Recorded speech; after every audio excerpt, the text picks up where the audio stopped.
السلام علیکم ورحمۃ اللہ وبرکاتہ۔ الحمدللہ رب العالمین والصلاة والسلام علی سید الانبیاء والمرسلین، اما بعد، اعوذ باللہ من الشیطان الرجیم، بسم اللہ الرحمن الرحیم۔ یا ایہا الناس اتقوا ربکم الذی خلقکم من نفس واحدۃ وخلق منها زوجہا وبث منہما رجالا کثیرا ونساء۔ صدق اللہ العظیم۔ اللہم صلی وسلم علی نبینا محمد۔ اللہ تعالیٰ کی توفیق سے سورہ آل عمران کا مطالعہ مکمل ہوا۔ اب ایک اور طویل مدنی سورت سورۃ النساء کا مطالعہ شروع کر رہے ہیں۔ نساء عربی میں عورتوں کو کہا جاتا ہے۔ عورتیں اچھی طرح سنیں، قرآن کریم میں کسی سورت کا نام الرجال نہیں ہے، رجال مردوں کو کہتے ہیں۔ قرآن کریم میں کسی سورت کا نام الرجال نہیں ہے تو النساء ہے۔ تو اللہ دین میں بلکہ قرآن حکیم میں اللہ اپنی بندیوں کو بھی اہمیت دیتا ہے۔ النساء ترجمہ عورتیں، یعنی اس صورت میں عورتوں کے حوالے سے بھی رہنمائی اور ان کے ساتھ حسن سلوک کا معاملہ، اور جو زیادتیاں زمانے جاہلیت میں ہو جاتی تھی ان کے ساتھ اور آج کے بھی جاہل کرتے ہیں، ان کے حوالے سے رہنمائی عطا ہوئی۔ سورہ نساء طویل مدنی صورت ہے، 24 رکوع ہیں، 176 آیات ہیں، اور اس میں 3 طرح کے گروہوں کے متعلق گفتگو رہے گی۔ سچے پکے ایمان والوں سے بھی مخاطبت ہے، ایمان کے جھوٹے دعوے دار منافقین کا تذکرہ بھی ہے، اور اہل کتاب کے حوالے سے بھی رہنمائی آئے گی، اور منافقین کے بارے میں خاص سے ان کے پول کھولے گئے ہیں اور ان پر جو چند باتیں بھاری تھیں تفصیل آئے گی۔ اطاعت رسول، اللہ کی راہ میں قتال، اللہ کی راہ میں انفاق اور ہجرت، یہ ان پر بھاری تھا، اس کا بھی تذکرہ آئے گا۔ تو سچے ایمان والوں سے بھی خطاب، منافقین کے بارے میں بھی گفتگو، اور اہل کتاب کے حوالے سے بھی رہنمائی سورہ نساء میں آئے گی۔ اس کی جو پہلی 43 آیات ہیں، 43 آیات، ان میں معاشرتی ہدایات کے ذیل میں عورتوں کے بارے میں، یتیموں کے بارے میں، وراثت کے بارے میں، گھریلو زندگی کے بارے میں، مہر کے بارے میں، اور زوجین کے تعلق اور رویوں کے بارے میں بڑی اہم ہدایات عطا کی گئی ہیں۔ اور انہی 43 آیات میں کچھ احکامات بھی آ جائیں گے جن کا ہم بعد میں انشاءاللہ تعالی مطالعہ کریں گے۔ تو پہلی 43 آیات میں معاشرتی ہدایات بھی ہیں اور اجتماعی معاملات زندگی سے متعلق بھی کچھ امور کے بارے میں رہنمائی عطا ہوگی۔ اس تھوڑی سی تمہید میں آخری نقطہ یہ ہے کہ سورۃ النساء کا جو نزول ہے یہ کافی عرصے پر محیط ہے۔ ایک رائے کے مطابق 3 ہجری میں بھی، 4 ہجری میں بھی اور 5 ہجری میں بھی جو آیات آئی ہیں وہ اس سورہ نساء میں موجود ہیں۔ بسم اللہ الرحمن الرحیم۔ یا ایہا الناس اتقوا ربکم، اے انسانوں اپنے رب کی نافرمانی سے ڈرو۔ یہ خطاب سارے انسانوں سے ہو رہا ہے، پہلی بات۔ دوسری بات ہے کہ یہ آیت بھی اللہ کے نبی صلی اللہ علیہ وسلم نکاح کے خطبے کے موقع پر تلاوت فرماتے تھے۔ پہلی آیت آل عمران کی 102، پھر یہ آیت نساء کی پہلی آیت، اور سورہ احزاب کی آیت 70 اور 71۔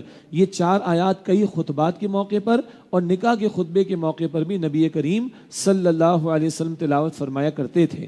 یا ایھا الناس اتقوا ربکم، اے انسانوں اپنے رب کی نافرمانی سے ڈرو۔ الذی خلقکم من نفس واحدۃ، جس نے تمہیں ایک جان یعنی آدم علیہ السلام سے پیدا فرمایا، وخلق منها زوجہا، اور انہی سے ان کی زوجہ حوا علیہ السلام کو پیدا فرمایا، وبث منہما رجالا کثیرا ونساء، اور پھیلا دیے زمین پر ان دونوں سے بہت سے مرد اور عورتیں۔ سب کا خالق ایک اللہ، سب کے اولین والدین آدم اور حوا علیہ السلام، یہ 2 باتیں سارے انسانوں میں مشترک یعنی کامن ہیں، ورنہ سب کا رنگ، نسل، زبان، حتیٰ کہ مذہب اور خطے بھی الگ الگ ہیں، مگر عالمگیر سطح پر سب میں 2 باتیں مشترک ہیں، ایک اللہ سب کا خالق اور آدم و حوا سب کے اولین والدین۔ اس بنیاد پر ایک یونیورسل بردرہڈ، ایک عالمی بھائی چارے کی کوشش کی جا سکتی ہے۔ اس پہلے جوڑے سے بہت سے مردوں اور عورتوں کو پھیلا دیا۔ یہ الفاظ نکاح کے موقع پر بھی بڑے ریلیونٹ ہیں کہ جب نکاح ہوتا ہے تو آدم و حوا کے ایک بیٹی اور بیٹی کے درمیان، ایک بیٹے اور بیٹی کے درمیان رشتہ طے پا رہا ہے، اور یوں نکاح کے ذریعے نسل انسانی کا قافلہ آگے بڑھتا ہے۔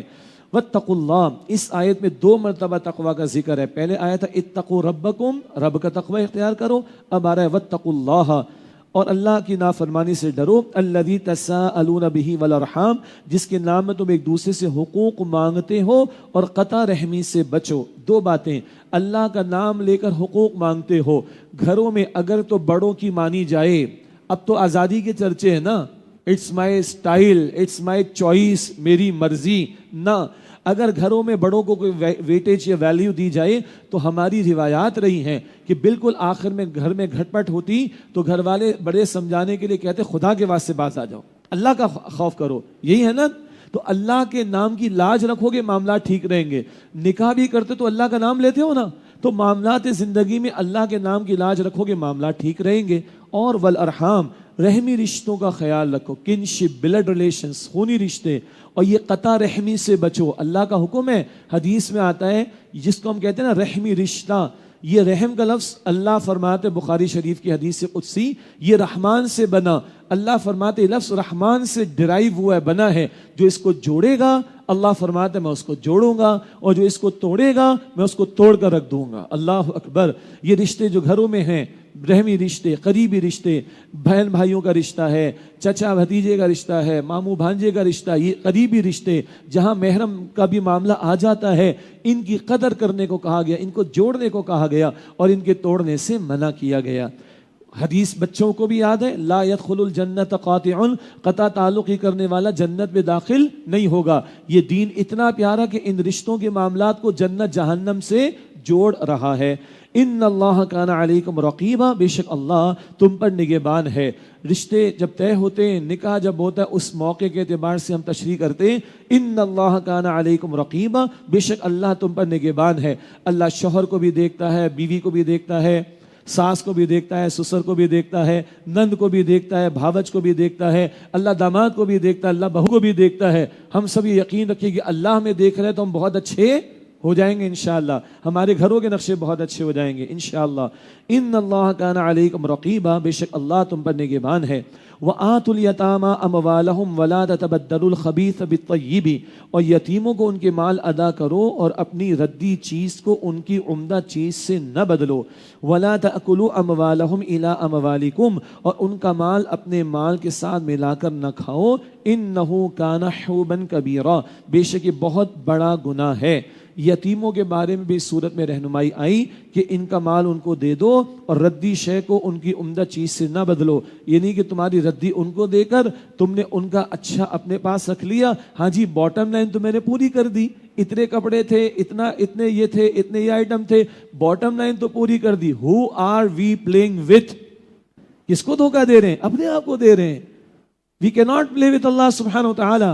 We can play with each other, but we cannot play with Allah subhanahu wa ta'ala. اللہ کے ساتھ کھلواڑ نہیں ہو سکتا بھائی، اللہ کو جواب دینا ہے. اور ان کا مال اپنے مال کے ساتھ ملا کر نہ کھاؤ. انہ کان حوبا کبیرا، بے شک یہ بہت بڑا گناہ ہے.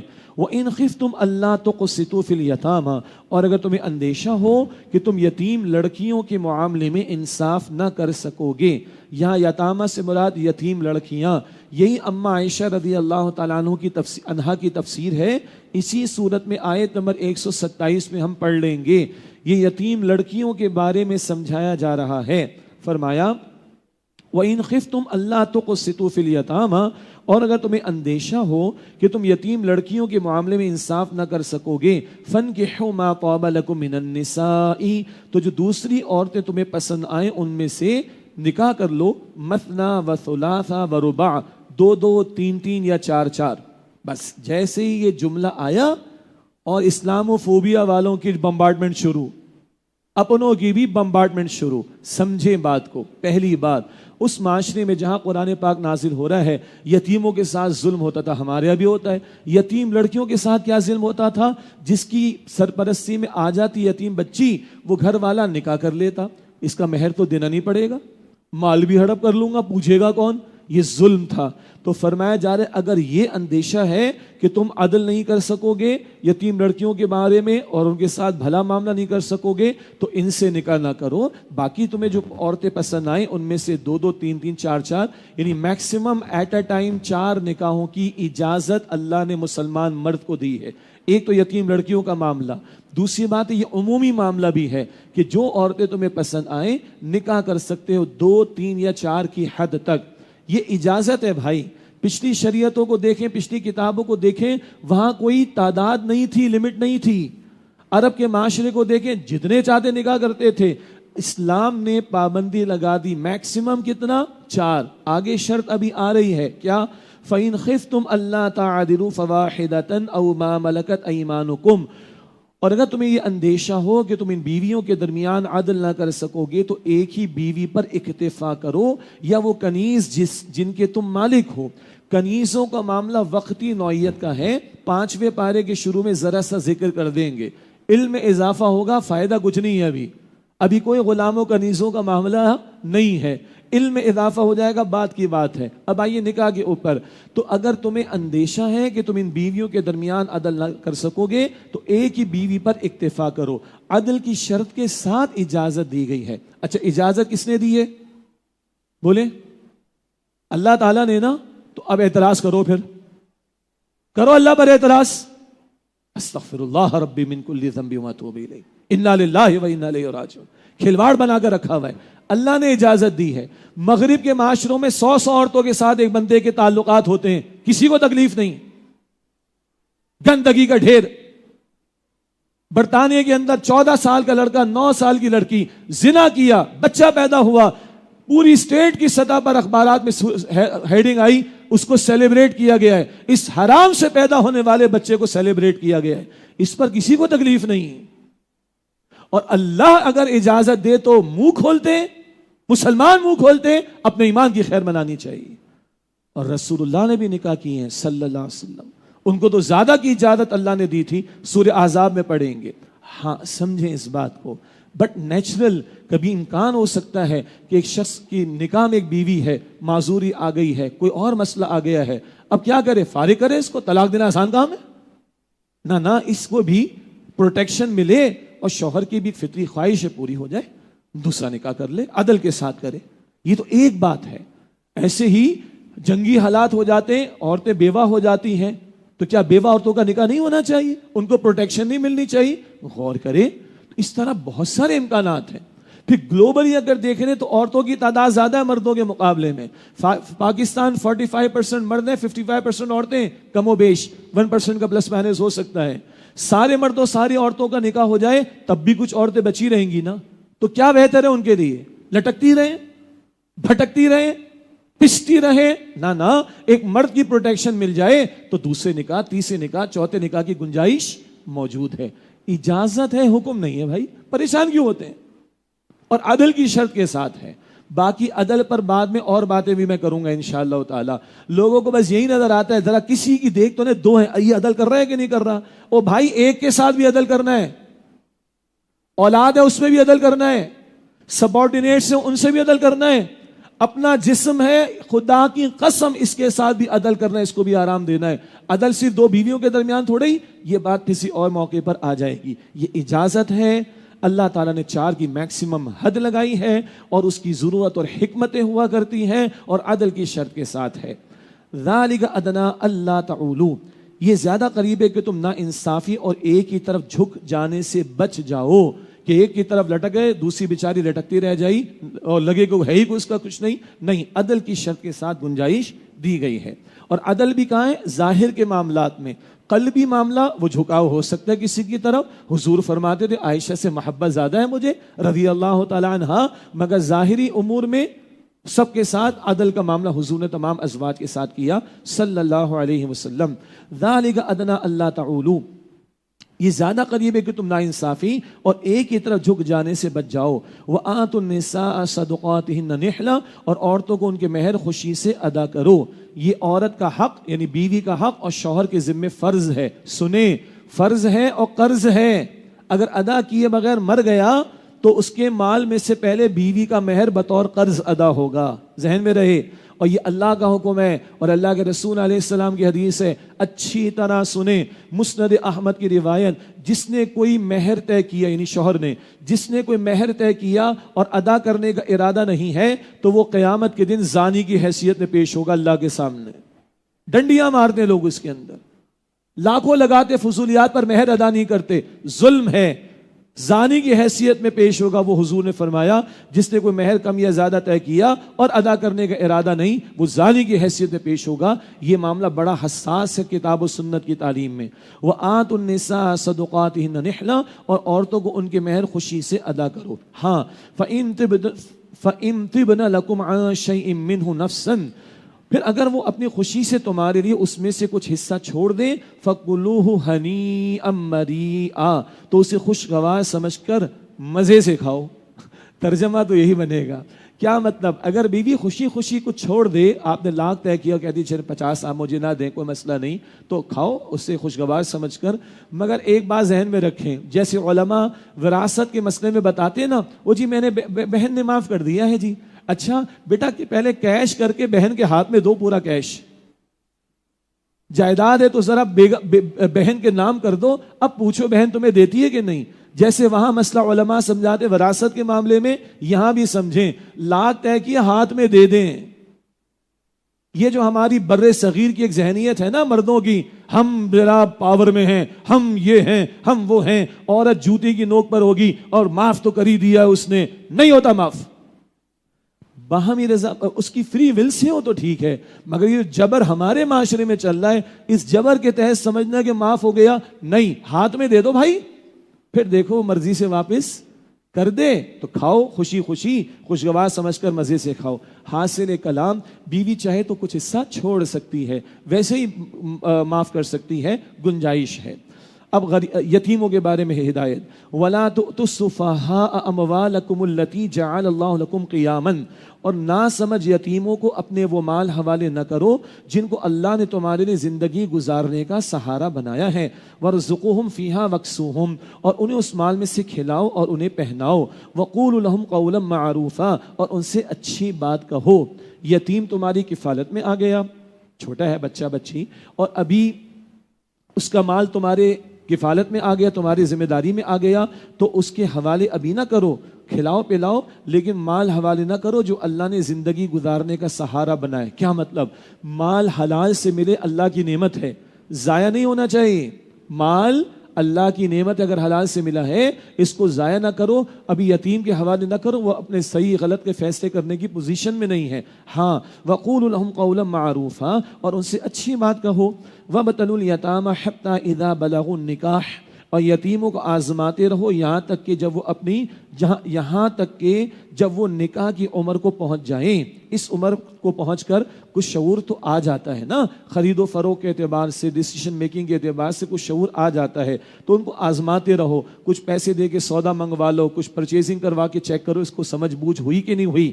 تو فرمایا کہ وَابْتَلُوا الْيَتَامَى حَتَّى إِذَا بَلَغُوا النِّكَاحَ، اور یتیموں کو آزماتے رہو یہاں تک کہ جب وہ نکاح کی عمر کو پہنچ جائیں۔ فَإِنْ آنَسْتُم مِّنْهُمْ رُشْدًا فَادْفَعُوا إِلَيْهِمْ أَمْوَالَهُمْ، تو اگر تم ان میں سمجھ بوجھ پاؤ تو انہیں ان کے مال لوٹا دو۔ وَلَا تَأْكُلُوهَا إِسْرَافًا وَبِدَارًا أَن يَكْبَرُوا، اور ان کے مال فضول خرچی کرتے ہوئے اور جلدی جلدی نہ کھاؤ کہ وہ بڑے ہو جائیں۔ ایک تو جب سمجھ بوجھ کے قابل ہو جائیں ان کا مال ان کے حوالے کر دو، ایک بات، اور دوسری بات جلدی جلدی ہڑپ نہ کرو، بیجا نہ اڑاؤ کہ ان کے بڑے ہونے پر تو یہ مال کا تقاضا کریں گے تو چھوٹے تو اڑا دو، نہیں، اڑانا مت، جواب دینا اللہ تعالیٰ کو۔ وَمَنْ كَانَ غَنِيًّا فَلْيَسْتَعْفِفْ، اور یتیم کا جو ولی مالدار ہے تو اسے چاہیے کہ بچتا رہے۔ ولی کون؟ جس کی کفالت میں یتیم آ گیا، اگر اللہ نے اس کو مال و دولت دے رکھا ہے تو اس کے مال کو ٹچ بھی نہ کرے، keep at a safe distance والی بات۔ وَمَنْ كَانَ فَقِيرًا فَلْيَأْكُلْ بِالْمَعْرُوفِ، اور جو ولی محتاج ہیں تو اسے چاہیے کہ وہ معروف طریقے کے مطابق کھائے۔ اگر ایک بندہ بیچارہ خود غریب ہے اور اس کی کفالت میں ایک یتیم آ گیا تو وہ بقدر ضرورت استفادہ اس کے مال سے کر سکتا ہے، اللہ نے آسانی دی ہے۔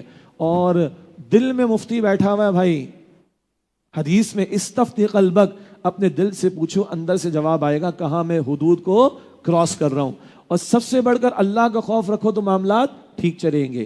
فَإِذَا دَفَعْتُمْ إِلَيْهِمْ أَمْوَالَهُمْ فَأَشْهِدُوا عَلَيْهِمْ، پھر جب تم ان کے مال ان کی طرف لوٹاؤ تو ان پر گواہ بنا لیا کرو۔ وَكَفَى بِاللَّهِ حَسِيبًا، اور حساب لینے کے لیے اللہ کافی ہے، کل اللہ کے ہاں جواب دینا پڑے گا۔ لِلرِّجَالِ نَصِيبٌ مِّمَّا تَرَكَ الْوَالِدَانِ وَالْأَقْرَبُونَ، مردوں کے لیے اس ترکے میں سے حصہ ہے جو ماں باپ اور قریبی رشتہ دار چھوڑ گئے۔ وَلِلنِّسَاءِ نَصِيبٌ مِّمَّا تَرَكَ الْوَالِدَانِ وَالْأَقْرَبُونَ، اور عورتوں کے لیے بھی اس میں سے حصہ ہے جو ماں باپ اور قریبی رشتہ دار چھوڑ گئے۔ مِّمَّا قَلَّ مِنْهُ أَوْ كَثُرَ، خواہ وہ ترکہ تھوڑا ہو یا زیادہ، نصیبًا مفروضا، اللہ کی طرف سے مقرر کردہ حصہ ہے۔ یہ آئی ایک بڑی بھاری بات ہمارے معاشرے کے لوگوں پر بھاری، بڑے بڑے دیندار، بڑے بڑے نمازی، متقی، پرہیزگار، حاجی، عمرہ کرنے والے، صدقہ خیرات کرنے والے، غریبوں کو دیگے چڑھا کر کھانے کھلانے والے، ادھر آ کر بڑا مسئلہ ہے بھائی، بیٹیوں کا حصہ نہیں دیتے، بہنوں کو حصہ نہیں دیتے، بیوہ کا حصہ ہڑپ کر جاتے ہیں، بھاوج کا حصہ ہڑپ کر جاتے ہیں، ظلم کرتے ہیں. آگے اور تفصیل آئے گی. مردوں کے لیے بھی حصہ مقرر، عورتوں کے لیے بھی حصہ مقرر، اور نصیبہ مفروضہ فرض سے ہے، اوبلیگیٹری. یہ حصے اللہ نے لازم کیے ہیں، مردوں کا بھی حصہ وراثت میں اور عورتوں کا بھی. وَإِذَا حَضَرَ الْقِسْمَةَ أُولُو الْقُرْبَى وَالْيَتَامَى وَالْمَسَاكِينُ، اور جب وراثت کی تقسیم کے وقت حاضر ہوں غیر وارث قرابت دار اور یتیم اور محتاج، فَارْزُقُوهُم مِّنْهُ، تو انہیں بھی اس میں سے کچھ دے دو، وَقُولُوا لَهُمْ قَوْلًا مَّعْرُوفًا، اور ان سے اچھی بات کہو. وراثت تقسیم ہو رہی ہے، کچھ ایسے لوگ آ گئے جن کا وراثت میں حصہ نہیں ہے، تو جن کو مل رہا ہے ان کو کہا جا رہا ہے کہ ان کا تو کوئی حصہ نہیں ہے، مگر مرنے والے کے ساتھ کوئی تعلق تھا، کوئی رشتہ تھا، کوئی دوستی تھی، کوئی تعلق داری کا معاملہ تھا، ان کو بھی کچھ دے دو اور اچھی بات کہو. البتہ جن کو حصہ ملا وہ اپنے حصے میں سے دیں گے، سب اتفاق کر کے دے دیں، یہ بھی ٹھیک ہے. ٹیکنیکل مسئلہ، اگر وارثوں میں نابالغ بچے اور بچیاں ہیں ان کے حصے کو ٹچ نہیں کیا جائے گا جب تک کہ وہ بالغ ہو کر اپنی فری ول سے نہ دیں کسی کو. نابالغ بچوں اور بچیوں کے معاملے کو ٹچ نہیں کیا جائے گا. باقی جن کو ملا تو کچھ اگر ایسے دوست احباب آ گئے میت سے تعلق رکھتے ہیں کہ جن کا وراثت میں حصہ نہیں، کچھ دے دو، تو جن کو ملا وہ اپنے حصے میں سے دے، کوئی حرج نہیں. وَقُولُوا لَهُمْ قَوْلًا مَّعْرُوفًا، اور ان سے اچھی بات کہو. اب بڑا اپیلنگ انداز ترغیب کا یتیموں کے بارے میں، اور اس کے بعد بڑا تھریٹ والا انداز، دھمکی آمیز انداز یتیموں کے ساتھ معاملہ کرنے کے تناظر میں. ایک ترغیب ہے اور ایک ترہیب ہے، ایک اپیل کا انداز ہے اور ایک تھریٹ کا انداز ہے. یتیم اتنا امپورٹنٹ ہے، اللہ اتنے انداز سے سمجھا رہا ہے اس کے بارے میں. اللہ اکبر. وَلْيَخْشَ الَّذِينَ لَوْ تَرَكُوا مِنْ خَلْفِهِمْ ذُرِّيَّةً ضِعَافًا خَافُوا عَلَيْهِمْ، اور چاہیے کہ یتیموں کے معاملے میں لوگ ڈریں کہ اگر وہ اپنے پیچھے کمزور اولاد چھوڑ جاتے تو وہ ان کے بارے میں کتنے فکر مند ہوتے. تم سوچو، تم آج انتقال کر جاؤ، تمہارے بچے چھوٹے اور کمزور ہوں تو تمہاری فکر مندی اور چاہت کیا ہوگی؟ کوئی ان کو سینے سے لگا لے، ان کے سر پر دست شفقت رکھ دے، یہی نا. تو آج تمہارے سامنے کوئی بچے یتیم ہو گئے، سبحان اللہ، کیا اللہ کا پیارا انداز ہے. آج اگر تمہارے سامنے کوئی بچے بچیاں یتیم ہو گئے، تم ان کے سر پر دست شفقت رکھو، ان کے ساتھ محبت کرو، ان کے ساتھ جو بہتر سلوک ہو سکتا ہے کرو. فَلْيَتَّقُوا اللَّهَ، تو انہیں چاہیے کہ اللہ کی نافرمانی سے ڈریں. وَلْيَقُولُوا قَوْلًا سَدِيدًا، اور چاہیے کہ سیدھی بات کہیں. ایک دل سے بات سنیے، حضور نے یتیمی کی زندگی گزاری ہے صلی اللہ علیہ وسلم، اور وہ رحمت للعالمین ہے. ان سے بڑھ کر کون سمجھے گا کہ یتیم پر کیا بیتتی ہے. اللہ اکبر. اب حضور کی حدیث سنیے، سنن ابن ماجہ میں آپ نے فرمایا مسلمانوں کے گھروں میں سے بدترین گھر وہ ہے جہاں یتیم کے ساتھ برا سلوک ہوتا ہے، اور مسلمانوں کے گھروں میں سے بہترین گھر وہ ہے جہاں کسی یتیم کے ساتھ بھلا سلوک ہوتا ہے. کسی نے آ کر کہا حضور دل میں سختی آ گئی ہے، اور یہ آج ہمارا مسئلہ ہے. ہم نے البقرہ میں پڑھا آیت 74 میں، دل کیا ہو جاتے ہیں؟ سخت ہو جاتے ہیں. حضور دل سخت ہو گیا ہے، کچھ علاج بتائیے. حضور نے فرمایا جاؤ کسی یتیم کے سر پر ہاتھ پھیرو، اللہ تمہارے دل کو نرمی عطا فرما دے گا. سبحان اللہ. اور کلائمیکس کیا ہے؟ حضور نے اپنا مبارک ہاتھ اور اپنے مبارک ہاتھ کی 2 انگلیاں ملا کر دکھایا. حضور کا مبارک ہاتھ اور حضور کے مبارک ہاتھ کی 2 انگلیاں حضور نے ملا کر دکھایا کہ میں اور یتیم کی کفالت کرنے والا ایسے جنت میں ہوں گے. تو جہاں موقع ملے بھائی، اللہ تعالیٰ مجھے بھی توفیق دے، آپ کو بھی توفیق دے. جو موقع جس قدر ان کے ساتھ اس سے سلوک ہو سکتا ہے اللہ تعالیٰ ہمیں توفیق عطا فرمائے. ان الذین یأکلون اموال الیتامی ظلما، بے شک وہ لوگ جو یتیموں کا مال ناحق کھاتے ہیں، انما یأکلون فی بطونہم نارا، بے شک وہ اپنے پیٹوں میں آگ ہی بھرتے ہیں. وسیصلون سعیرا، اور وہ عنقریب بھڑکتی ہوئی آگ میں جھلسیں گے، جہنم کی آگ میں جلیں گے یہ لوگ. اللہم اجرنا من النار، اے اللہ ہمیں آگ کے عذاب سے محفوظ فرما. یہ ہے ترہیب، ہاں سے ترہیب کا انداز، تھریٹ کا انداز. جو یتیم کا مال ہڑپ کر رہے ہیں، ہوتا ہے ہمارے شہر ہمارے ملک میں. بھائی کا انتقال ہوا، بچوں کی جائیداد پہ قبضہ کر لیا، بھتیجیوں کی جائیداد پہ قبضہ کر لیا، ہڑپ کر لیتے ہیں، اور اس کے بعد جا کے سمجھتے کہ عمرہ کریں گے تو بلیک وائٹ ہو جائے گا، حج کریں گے تو بلیک وائٹ ہو جائے گا. دس کی ناٹ بی دا کیس. یہ یتیم کا مال ہڑپ کرنے والے اپنے پیٹ میں جہنم کے انگارے بھر رہے ہیں، بھڑکتی ہوئی آگ میں اللہ تعالیٰ ڈالے گا. اللہ ہمیں جہنم کے عذاب سے محفوظ فرمائے.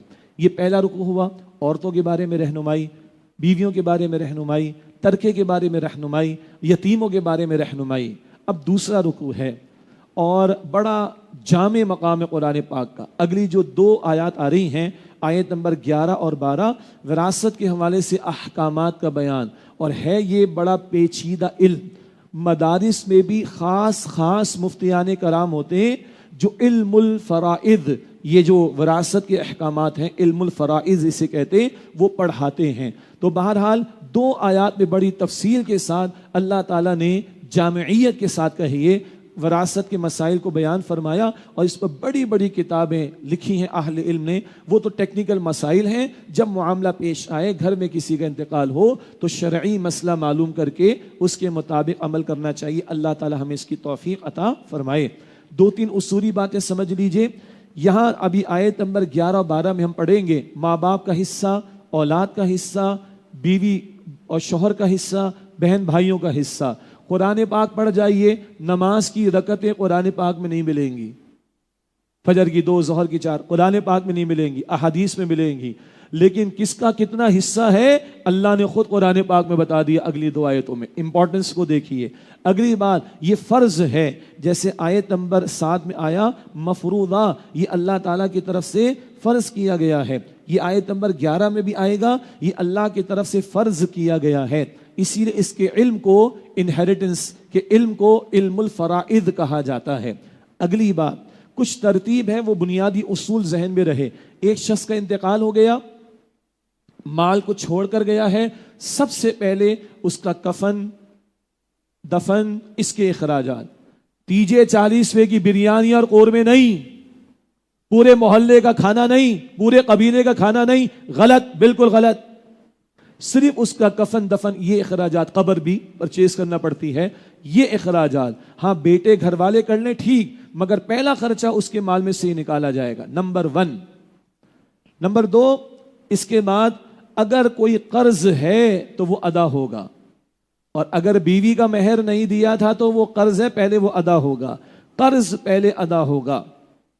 اب اگر بچے گا تو اگر کوئی وصیت ہے اس پر عمل ہوگا، اور جو مال ہے اس کی 1/3 کی حد تک وصیت پر عمل ہو سکتا ہے.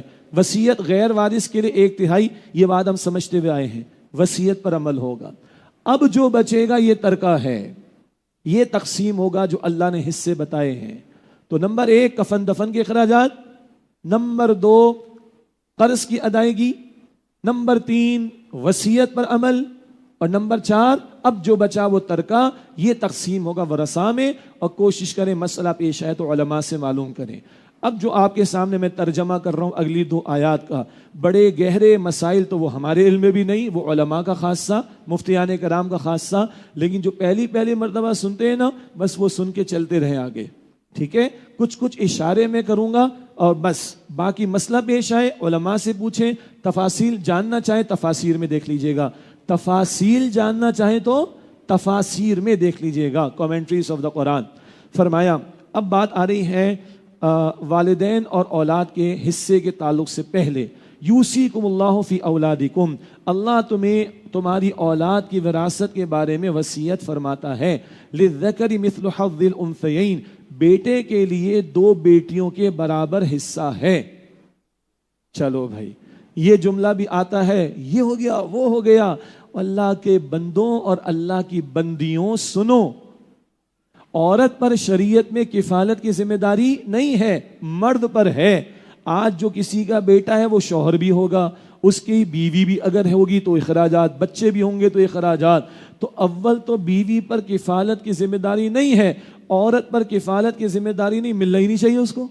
لیکن نہیں، اللہ نے دیا ہے، مگر مرد کو عورت سے ڈبل. کیوں؟ مرد پر ذمہ داری زیادہ.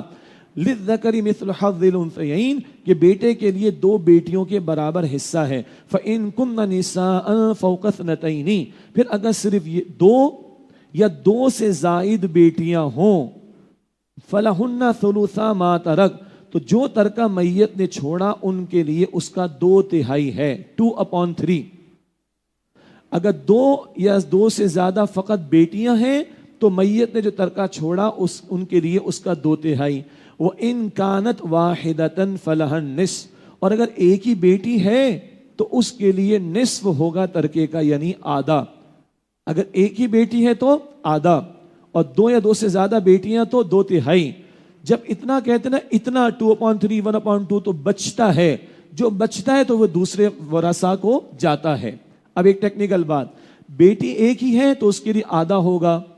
امت میں اجماع ہے اگر کسی کا ایک ہی بیٹا ہو تو پورے کا پورا اس کا ہو جائے گا، ٹھیک ہے؟ باقی تفصیلات علماء سے پوچھیے گا، اور بھی ہیں۔ ولی ابویہ لکل واحد منہما السدس، اور میت کے ماں باپ دونوں میں سے ہر ایک کے لیے چھٹا حصہ ہے، مما ترکا، اس میں سے جو میت نے چھوڑا، ان کان لہ ولد، اگر اس میت کی اولاد ہے۔ اگر میت کی اولاد ہے تو ماں اور باپ دونوں کے لیے 1/6 1/6، یہاں برابر کی بات ہو گئی، ٹھیک ہے؟ اب جو بچے گا وہ اولاد میں جائے گا۔ فَإِن لَمْ يَكُنْ لَهُ وَلَدٌ، اور اگر اس کی کوئی اولاد نہیں ہے، وَوَرِثَهُ أَبَوَاهُ، اور اس کے ماں باپ ہی اس کے وارث ہوئے، فَلِأُمِّهِ الثُّلُثُ، تو اس کی ماں کا تیسرا حصہ ہوگا 1/3۔ اگر میت کی کوئی اولاد نہیں تو اماں کا کتنا ہے؟ 1/3۔ کتنا بچا؟ 2/3۔ وہ کدھر جائے گا؟ ابا کی طرف۔ یہ ذہن میں بٹھا لیں۔ فَإِن كَانَ لَهُ إِخْوَةٌ فَلِأُمِّهِ السُّدُسُ، اور پھر اگر اس کے کئی بھائی ہوں تو اس کی ماں کا چھٹا حصہ ہوگا۔ اگر مرنے والے کے بھائی ہیں تو اماں کا کتنا ہوگا؟ چھٹا، 1/6۔ کتنا بچا؟ 5/6۔ وہ ابا کا ہو جائے گا۔ کیوں بھائی؟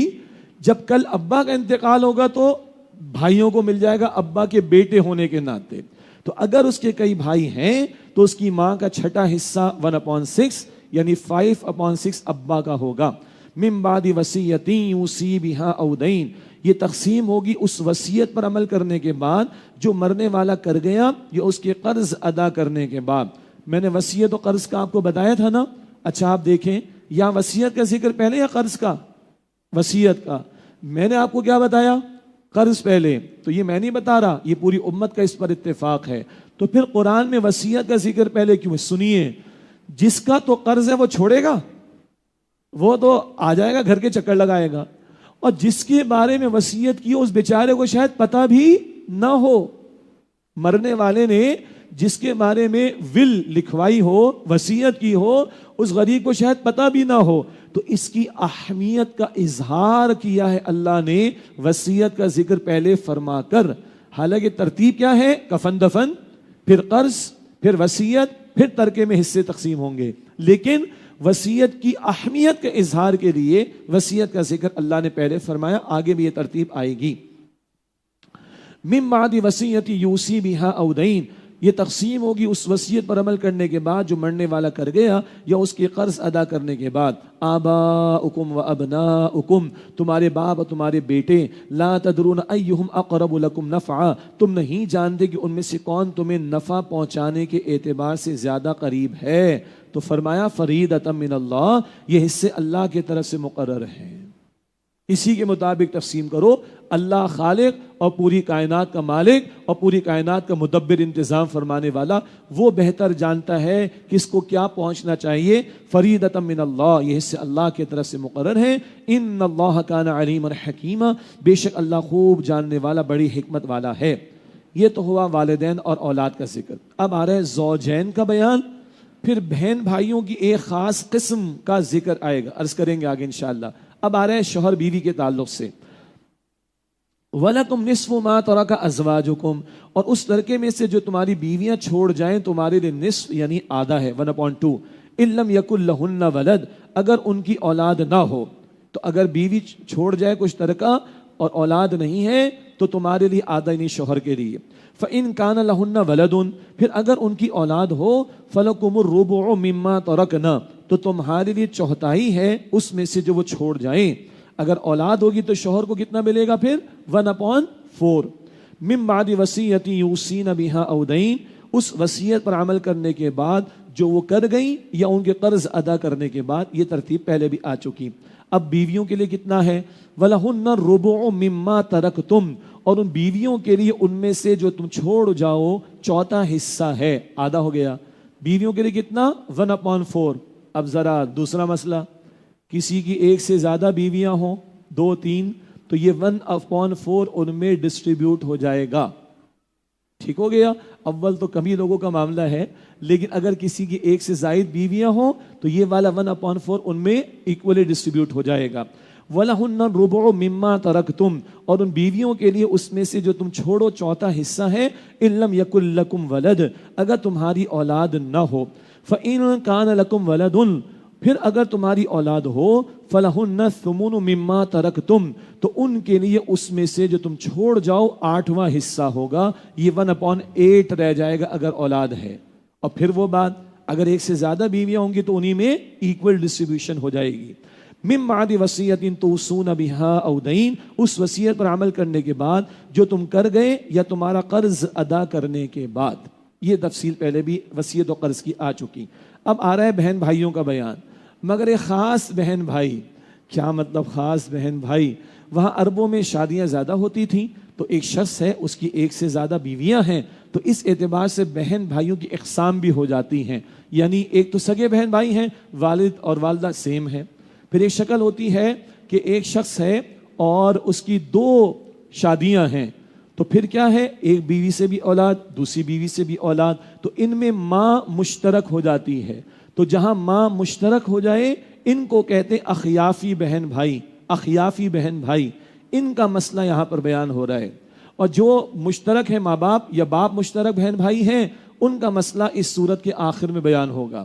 پریشان نہ ہو، جب مسئلہ پیش آئے گا تو آپ پریشان نہ ہو. دن رات علماء انہی مسائل میں بیچارے پریشان ہوتے ہیں، مطلب بڑے پیچیدہ مسائل ہیں، اس معنی میں کہہ رہا ہوں، وہ بتا دیں گے مسئلہ.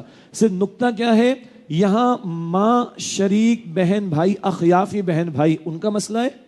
اور اس صورت کے آخر میں باپ شریک بہن بھائی یا جو والدین سیم ہوتے ہیں دونوں، وہ بہن بھائی، ان کا عینی اور علاتی کہا جاتا ہے. وہ آپ تفاسیر میں پڑھیے گا، وہ مسئلہ وہاں پر آئے گا. فرمایا وَإِن كَانَ رَجُلٌ يُورَثُ كَلَالَةً أَوِ امْرَأَةٌ، اور اگر کوئی مرد یا عورت جس کی میراث تقسیم کرنی ہے کلالہ ہو، یعنی نہ اس کے والدین زندہ ہو نہ اولاد. یہ کلالہ اصطلاح ہے، نہ اوپر کوئی نہ نیچے کوئی، نہ ماں باپ ہے نہ اولاد. کلالہ، اگر کوئی مرد یا عورت جس کی میراث تقسیم کرنی ہے کلالہ ہو. وَلَهُ أَخٌ أَوْ أُخْتٌ، اور ماں کی طرف سے اس کا ایک بھائی یا ایک بہن ہو. ایک کی بات ہو رہی، اور ماں کی طرف سے اس کا ایک بھائی یا ایک بہن ہو. فَلِكُلِّ وَاحِدٍ مِّنْهُمَا السُّدُسُ، تو ان دونوں میں سے ہر ایک کے لیے چھٹا حصہ ہے 1/6. اگر ایک بھائی یا بہن ماں کی طرف سے تو دونوں کے لیے 1/6. فَإِن كَانُوا أَكْثَرَ مِنْ ذَلِكَ، پھر اگر وہ اس سے زیادہ ہوں. فَهُمُ الشُّرَكَاءُ فِي الثُّلُثِ، تو وہ سب 1/3 حصے میں شریک ہوں گے. 1/3 ان میں ایکول برابر برابر تقسیم ہو جائے گا، اور جو بچے گا وہ دیگر ورثاء میں اور آگے جائے گا، وہ علماء بتائیں گے انشاءاللہ جب مسئلہ پیش آئے گا. فرمایا فَإِن كَانُوا أَكْثَرَ مِنْ ذَلِكَ، پھر اگر وہ اس سے زیادہ ہوں تو وہ سب 1/3 حصے میں شریک ہوں گے. اس وصیت پر من بعد وصیت یوصی بها او دین غیر مضار، اس وصیت پر عمل کرنے کے بعد جو کی گئی یا اس کے قرض ادا کرنے کے بعد جبکہ کسی کو نقصان نہ پہنچایا گیا ہو. یہ بات ہر جگہ اپلائی ہوگی. وصیت میں نقصان نہیں پہنچانا ہے، یاد آیا؟ وصیت صرف غیر وارث کے لیے ہوگی، 1/3 کی حد تک ہوگی. غیر شرعی وصیت پر عمل نہیں ہوتا. یہ سب پر اپلائی ہوگا. غیر مضار، جبکہ کسی کو نقصان نہ پہنچایا گیا ہو. وصیت من اللہ، یہ اللہ کی طرف سے حکم ہے. یہ ہے جو حساسیت سامنے آئی، یہ اللہ نے فرض کیا ہے، یہ اللہ کا حکم ہے، یہ اللہ کی تاکید ہے، یہ اللہ کے احکام ہیں، اس کو سیریس لو. واللہ علیم حلیم، اور اللہ خوب جاننے والا نہایت حلم والا ہے. یہ آیت 11 اور 12 کا بیان مکمل ہوا. مختصر بات آگے اور عرض کرتے ہیں. یہ احکام وراثت کے کتنے اہم. فرمایا تلک حدود اللہ، یہ اللہ کی مقرر کردہ حدود ہیں. ومن یطع اللہ ورسولہ، اور جو اللہ اور اس کے رسول علیہ السلام کی اطاعت کرے. یدخلہ جنات تجری من تحتها الانہار خالدین فیہا، وہ اللہ اسے ان جنتوں میں داخل فرمائے گا جن کے نیچے نہریں بہتی ہیں، وہ ان میں ہمیشہ رہیں گے. وذالک الفوز العظیم، اور یہ بہت بڑی کامیابی ہے. یہ وراثت کے احکامات یہ اللہ کی حدود ہیں. جو ان حدود کی پاسداری کرے، ان احکام پر عمل کرے، اس کے لیے جنت کا وعدہ ہے. اس وراثت کے حکم کو اللہ جنت سے جوڑ رہا ہے. اس کے برعکس فرمایا وَمَن يَعْصِ اللَّهَ وَرَسُولَهُ، اور جو اللہ سبحانہ وتعالیٰ اور اس کے رسول صلی اللہ علیہ وسلم کی نافرمانی کرے، وَيَتَعَدَّ حُدُودَهُ، اور اس کی حدود سے تجاوز کرے، يُدْخِلْهُ نَارًا، وہ اسے آگ میں داخل کرے گا، خَالِدًا فِيهَا، جس میں وہ ہمیشہ رہے گا، وَلَهُ عَذَابٌ مُهِينٌ، اور اس کے لیے ذلت آمیز عذاب ہے. یہ وراثت کے احکامات اللہ کی حدود، اور جو ان حدود کی سے تجاوز کرے، اللہ کے حکم کی نافرمانی کرے، اللہ اسے جہنم کی آگ میں داخل کرے گا جس میں وہ ہمیشہ رہے گا. وَلَهُ عَذَابٌ مُهِينٌ، اور اس کے لیے ذلت آمیز عذاب ہے. اللہم انا نسألک جنت الفردوس، اے اللہ ہم تو جسے جنت الفردوس کا سوال کرتے ہیں. اللہم اجرنا من النار، اے اللہ ہمیں آگ کے عذاب سے محفوظ فرما. ان احکام کو سیریس لینا چاہیے. ماضی میں کوتاہی ہو گئی، ازالہ کر لیں، مسئلہ علماء سے معلوم کر لیں، لیکن آج معاملات کو ٹھیک کر لیں، ورنہ جنت اور جہنم کو ان احکامات کے ساتھ اللہ تعالیٰ نے جوڑا. اللہ اپنے دین کی ہمیں سمجھ اور اس پر عمل کی توفیق عطا فرمائے. آمین یا رب العالمین. وآخر دعوانا الحمد للہ رب العالمین.